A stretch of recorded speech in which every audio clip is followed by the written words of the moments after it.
ኢንተርናል ኤንድ ኤክስተርናል የሚባል አለ አስ ቨርሰስ ደም የሚባል አስተሳሰብ ስላለን ብዙ ጊዜ አሁን አፍሪካ ውስጥ ስታዩ ከውጪ የነበረ ከባህር ተሻግሮ የመጣ ይሄ ብሉ ዋተር ዶክትሪን የሚሉት ከባህር ተሻግሮ የመጣ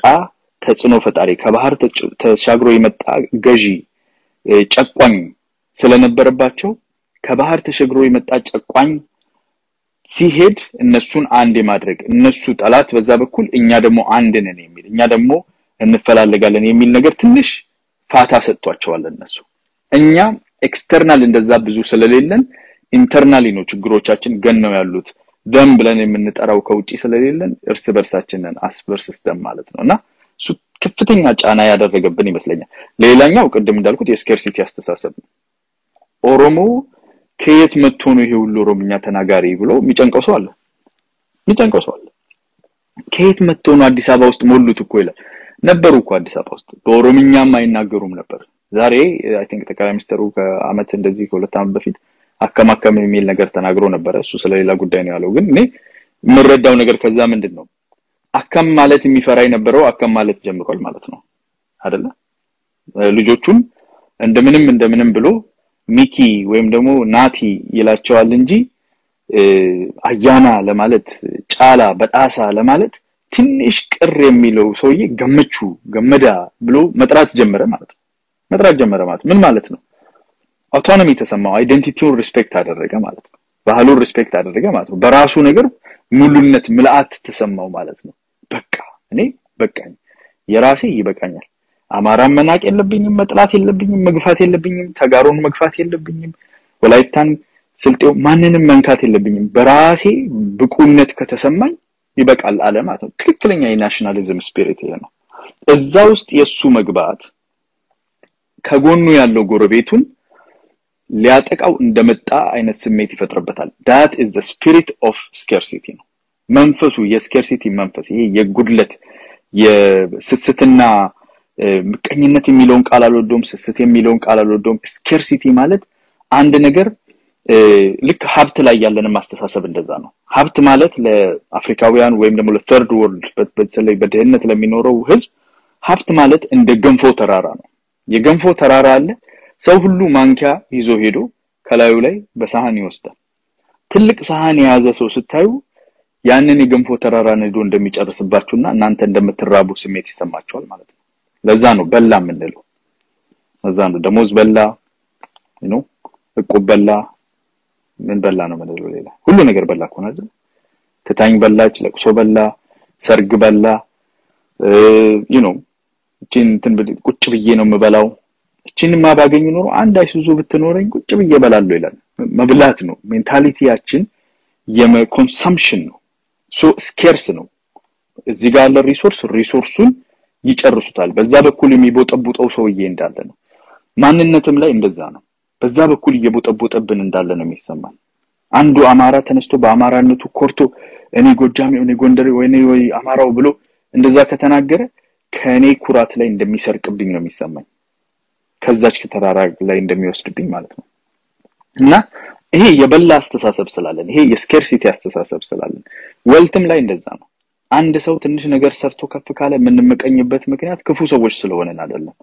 እሱ ከወሰደው ከኔ እኔ በቃ የምወስደው አጣለሁ እና ይሄ በቃ የበላ አስተሳሰብ ትታኝ በላች በላ ስለሆነ እየተበላብን ያለ ነው የሚመስለው አንድ ሰው ሀብት ከሰራ እየተበላብን የጠፋብን እንዳለ ይሰማናል ናሽናሊዝሙም ላይ እንደዛ ነው ኦሮሞ ናሽናሊስት ሆኖ በባህሉ ወጥቶ ከጨፈረ ልብሱን ከለበሰ በቋንቋው ከተናገረ እኔ ኦሮሞ ነኝ ካለ የኔ እየተበላብኝ ነው የሚል ስሜት አለ እየተበላብን አይደለም ባይዘው ዌስተርን ወርልድ ላይ ስታዩ እነኚህ ገንዘብ ነገሮች ምንድነው የሚሉት you make money ነው የሚሉት you make ተፈጥሯል ገንዘብ ሰራሁ ፈጠርኩ ነው የምትለው you earn አይደል you earn your living you win lottery አትበላም ዝም ብለ ቁብ ምን ድር ሁሉ ነገር አይበላም እና ከዛ ከኮንሰምፕሽን ሜንታሊቲ እና ከስኬርሲቲ ሜንታሊቲ የተወለደ አንዱ ከፍ ካለ አንዱ እንደዛ ከሆነ አንዱ ናሽናሊስት ከሆነ አንዱ ራሱን የሚያከብር ደስተኛ ከሆነ የኔ የተበላ እየጠፋ ነው የሚለው አስተሳሰብ ትልቁ የዲቫይዳችን ኢሹ ነው በዛ ነው መሬትንም ልንበላው ነው የምንነሳው ኦሮሞ ያለበት አካባቢ ኦሮሞዎች በብዛት የሚኖሩበት አካባቢ ላይ ኦሮሞ ያለበት አካባቢ ኦሮሞዎች በብዛት የሚኖሩበት አካባቢ ላይ ኦሮሞ የሚኖሩበት አካባቢ ነው አለቀ ምንም ሌላ የሚበላ ነገር የለም ካንተ ላይ የተወሰደ ነገር ያለህበትን ቦታ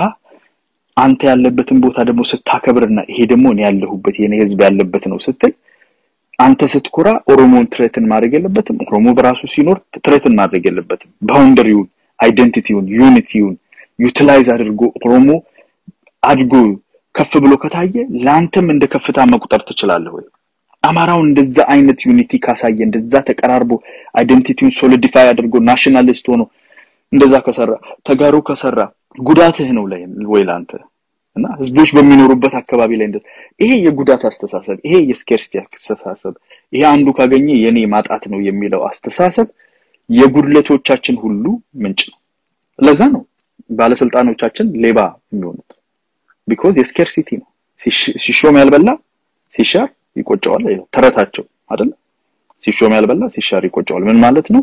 አሁን ገንፎ ጋር ተጠግተሃል ማንኪያን ይዘህ ላፈላፍ ትኩስቱን ቶሎ አድርግ ነው instead of service render ከማድረግ instead of create ከማድረግ legacy ከመስራት ከመፍጠር ሰርቭ ከማድረግ ምንድነው ፍላጎት ቶሎ ብላ በቃ ወንበር ላይ ወጣሃል የወረዳው አስተዳዳሪ ነህ ምንድነው የምታደርገው ወረዳውን ትበላዋለህ ማለት ነው በማንኪያ እና ይሄ ስኬርሲቲ ለምን ሲሻር ይቆጨዋል ገና ከመሾሙ እኮ ነው ሲሾም ያልበላ ሲሻር ስለመሻር ነው እየጨነቀው ያለው ሁሉ ቦታ እና እንደዚህ አይነት ብዙ ጊዜ አሁን ዩሮፕ አሜሪካ ላይ ብዙ የምትኖሩ ሰዎች ታውቃላችሁ የፖለቲካ ስልጣን ላይ ፖለቲካ የሚወዳደሩ ሰዎች ምን አይነት ሰዎች ናቸው የተማሩ ሎየሮች የሆኑ ከፍተኛ የሆነ ኢንካም ያላቸው ዌል ስታብሊሽድ የሆኑ እዛ ቦታ የሚሄዱት ሰርቭ ለማድረግ ለማገልገል ለመምራት አቅጣጫ ለማስያዝ ነው የሚወጡት እንጂ ለመብላት አይደለም የሚወጡት ራፍተኞች አይደሉም እኛ ሀገር ትንሽ ሻላላ ነገር ካለው ወይ ኤንጂኦ ይሰራል ወይ ንግድ ይሰራል ወይ ከሀገር ይወጣል ዳሴት የት ለመብላት ፈረንጆ ይሰራውን ለመብላት ማለት ነው ኤንጂኦ መንግስት የላከው ለደሃ የተላከው ለመብላት ማለት ነው ወይ እንደዛ አድርገው ዋጋ ቀሽበ ምን ብለ ከንትን ጋር ከጤፍ ጋር ምን አስፈጭተህ ምናምን ለመብላት ነው የመብላትና የኮንሰምፕሽን ሜንታሊቲ ስላለን ሰርቪስ ውስጥ መግባት አንችልም ሰርቭ አናደርግም አሰች ፖለቲካችን በማን ይያዛል መብላት በዛች ደረጃ መብላት የሚፈልጉ ሰዎች ማለት ነው ያቺኑ የወረደ የቀበሌ የምን ይዘው መንግስት ያለውን አስተሳሰብ የመንግስት ያለውን ስራ ተተው ህዝቡን ንብረቱን ሀብቱን መብላት ያለ ዛሬ እኮ አይደለም የምናገረው ፖለቲካችን እንደዛ ነው ሆኖ ይኖሩ for as long as we know it እና ይሄ ንግዱን አፌክት ያደርጋል ሶሻል ማህበረሰባዊ አካሄዳችንን አፌክት ያደርጋል ኢኮኖሚያችንን አፌክት ያደርጋል ያደቀቀን ሀገራችንን የሰበረ ነገር ቢኖር ይሄ የስኬርሲቲ አስተሳሰብ ነውና ከሱ ለመውጣት እሱ ራሱን የቻለ ስራ አለው ሌላ ጊዜ በሌላ ሩም የምንነጋገረው ነው እኔ the 3 tiers ምለው ነገር አለ 3 tier አለ the elite የሚባለው አለ the top elite የሚባለው አለ ከዛ በኋላ ስትራክቸር ውስጥ ወደ ታች ስንወርድ ደግሞ the critical mass የሚባለው አለ ከዛ the masses የሚባለው አለ የቱ ጋር ነው መቀየር የምንችለው ብለን ስናስብ ኤሊቲዝሙ ላይ መሰራት የሚችል ነገር አለ ብሪጅ ወንዝ የሚሻገር ሰው ድልድይ ሲሰራ የት ጋር ነው የሚሰራው ሰፊ የሆነ ወንዙ የሚሞላበት ቦታ ነው የሚሰራው ወይስ ጠበብ ያለ ብዙ ስትራክቸር ለቢልድ ለማድረግ የማያስቸግረው የሚለው እሱ ራሱን የቻለ ሌላ ጊዜ ለማድረግ ለመነጋገር የማስበው ነገር ነው ዛሬ እዚህ ናሽናሊዝሙ ጋር ያለውን ነገር ማድቀቅና ከዛ በኋላ መነጋገር ፈልጋለሁ ከናንተ ጋር ኢትዮጵያ ውስጥ ያለው ናሽናሊዝም ወደ ናሽናሊዝም የመጣበትን ታሪክ ብዙ ጊዜ ሰዎች ፖለቲካ ሲወራ ለምን ታሪክ ይቀላቀላል የሚለው ነገር ካነሳን because ከየት ወዴት እንደመጣን ትራጀክቶሪው እንዴት መስፈንጠሩ በምን አቅጣጫ ነው የተጓዘው የሚለው ለመለየት ቢያንስ በተወሰነ ደረጃ ሞደርን ሂስትሪ ውስጥ ተመልሰን ማየት ይኖርብናል ኢትዮጵያ ውስጥ የነበረ አንድ ህዝብ ቀደም ያልኳቸውን አውቶኖሚ አይደንቲቲ ዩኒቲ ኖሮት የቀጠለበት ሁኔታ አናይም እንተናና ሰፋጃለታ የጻፉት ነው እንተና የጻፉላችሁ ፕሮፌሰር መሐመድ የጻፉላችሁ ነው ምናምን ይላሉ ብዙ ሰዎች አይደለም ነጮቹ የጻፉትን ሄደን ማየት እንችላለን ነጮቹ እንደው ለትመት የጻፉትን ብቻ ሳይሆን እኔ ብዙ ጊዜ ያለውኝ እነኚህ ሲአይኤ ምናምን ዶክመንቶች ዲክላሲፋይ ይደረጋሉ ከተወሰነ ጊዜ በኋላ ሚስጥርነታቸው ብዙ አስፈላጊ ካልሆነ ለህዝብ ይለቀቃሉ እነሱን ዶክመንቶች ሄጄ አያለሁ 1960 ትመት የጻፉትን ብቻ ሳይሆን እኔ ብዙ ጊዜ ያለኝ እነኚህ CIA ምናምን ዶክመንቶች ዲክላሲፋይ ይደረጋሉ ከተወሰነ ጊዜ በኋላ ሚስጥርነታቸው ብዙ አስፈላጊ ካልሆነ ለህዝብ ይለቀቃሉ እነሱን ዶክመንቶች ሄጄ አያለሁ 1960 50ዎቹ 70ዎቹ ላይ የተጻፉ ዶክመንቶች ምን ይላሉ በኢትዮጵያ ህዝቦች መካከለ የነበረውን ትክክለኛ መስተጋብር ለራሳቸው ለስለላ ብሎ ስለሚያደርጉት ያው CIA ስለላ ተቋም ነው ስለሚያደርጉት ያለውን ነገር መሬት ወርደው ያጠኑትን ነገር ይጽፋሉ የጻፏቸው ነገሮች ላይ ለሌሎች ህዝቦች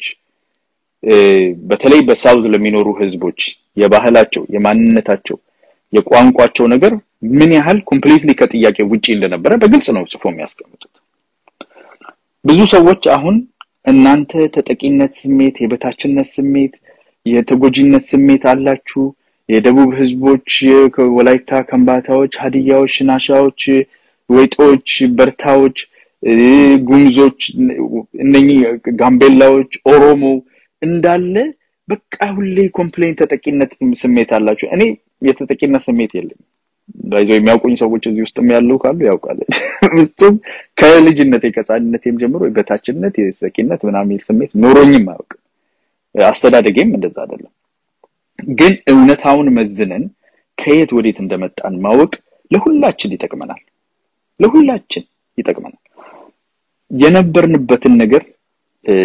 እኔ ጀርመን ሀገር በጣም የሚገርመኝ አሁን ህጎቻቸውን ራሱ ብታዩ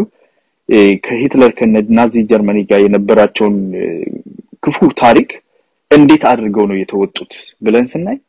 አሁን ባለው ትርክታቸው ውስጥ ከመቀበል አልፈው በህግ ደረጃ እነኛን ነገሮች አግልለው ይሄ ትክክለኛ አስተሳሰብ እንዳልሆነ ተቀብለው ጁሾችና ጀርመኖች አብረው በፍቅር የሚኖሩበት አብረው የሚሰሩበት አብረው ሲቪላይዝድ የሆነ ሶሳይቲ ያላቸው ሁኔታ ላይ ነው አሁን ያሉት እዛ ከተሰራው ጥፋትና በደል የባሰ ነገር እኛ ሀገር ላይ አልነበረም ለማጋነንና ለፖለቲካ ፍጆታ የምናወራ ካልሆነ በስተቀር በጋስ ቻምበር ሰዎችን ሰብስቦ ናዚ ሂትለር የቀቀለበት ሀገር ነው ያ የተደረገበት ሀገር ማለት ነው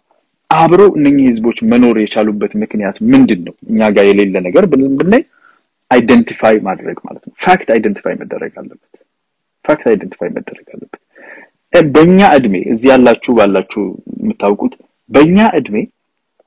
አንድ ሰው የኑዌር ሰው ከሆነ ወይ የጋምቤላ ሰው ከሆነ መልካቸው በጣም ጠቆር ያሉ ማለት ነው ስለሆኑ ኢትዮጵያዊ እንደሆኑ ተደርገው አይቆጠሩም እስከ ሪሰንት ታይም ኤንድ ስቲል እስካሁንም ድረስ ብዙዎቻችን እንደ ኢትዮጵያውያን አይተን እናናግራቸዋለን የኢትዮጵያ ጉዳይ ውስጥ ምን ያህል ኢንክሉሲቭ ነን ስለነዚህ ህዝቦች ኢትዮጵያ የሚለው አስተሳሰብ ውስጥ እንዴት ነው የምናስገባቸው አሁን ነው የምላችሁ የድሮውን ብዙ ሰው 1800s and 1900s we should go back there as we are right now where are we አይደል አሁን ባለንበት ሁኔታ አንድ እዚህ ጓደኛዬን ባመጣ የቤንሻንጉል ወንድሜን ባመጣ ቤንሻንጉል ኢትዮጵያ ውስጥ ነው የምንለው እንጂ ይሄ ኢትዮጵያዊ ነው ብለን እንኳን ኢንተርናሊ ማለት ነው በአፋችን እናገረዋል ኢንተርናሊ how Ethiopian is somebody from nowhere or from Gambella or from Benishangul for me for you ይሄ የችግራችን መሃሉ ነው ውስጡ ነው ኢትዮጵያ የሚለው አስተሳሰባችን የተበላሸ ነው ኢትዮጵያ የሚለው አስተሳሰባችን ኢንክሉሲቭ አይደለም by no measure of the world is not inclusive ይሄን ማወቅ መቻል አለብን ይሄንን ንቀን ጥለን አሳልፈን ትተን አይ በቃ ኢትዮጵያ እኮ ምናምን ብለን ማለፍ አንችልም የተደበሰበሰ ነገር አለባብሰው ቢያርሱ ባረም ይመለሱ ዛሬ አለባብሰን ምናምን ብለን ጥለነው ብንሄድ ነገ ተመልሰን እንደዚሁ አይነት በሽታ ነው መንፈለፈለው 1991 አካባቢ ላይ ህገ መንግስቱ ሲጻፍ አዲስ ሀገር ፌደራላይዝድ አድርገው ሲመሰርቱ ብዙ አለባብሰው የተውት ነገር ዛሬ ይሄው ተፋጠነበት ያለን ልጆቻችንን የምንገብርበት ነገር ሆኖ ነው ያለው going forward እንደ ህዝብ ማለት ነው going forward ግልጽ በሆነ ሁኔታ ወደፊት ስንሄድ ምን ነገሮችን መደረግ እንዳለባቸው ያስተዋልን መሄድ አለብን ኢትዮጵያ ማናት 1884 ጀምሮ ያለችውን ኢትዮጵያ የምንነጋገርበት ምክንያት ባለፈው እዚህ አንድ ወንድሜ ትንሽ ሰዎች ደዋውለውበት ማነጋገር አልተቻለም እንጂ በደንብ ላስረዳው የሞከርኩ የነበርኩት እሱ ነው ሄደን ለምን ከ1884 እንጀምራለን 1885 ለምን እንጀምራለን ብለን ስናስብ because መስተጋብራችን የተጀመረበት ዛሬ እንደምናውቀው አሁን ባለበት ሁኔታ ያለው መስተጋብር ትስስራችን ኢንተራክሽናችን የተጀመረበት ያ ጊዜ ስለሆነ ነው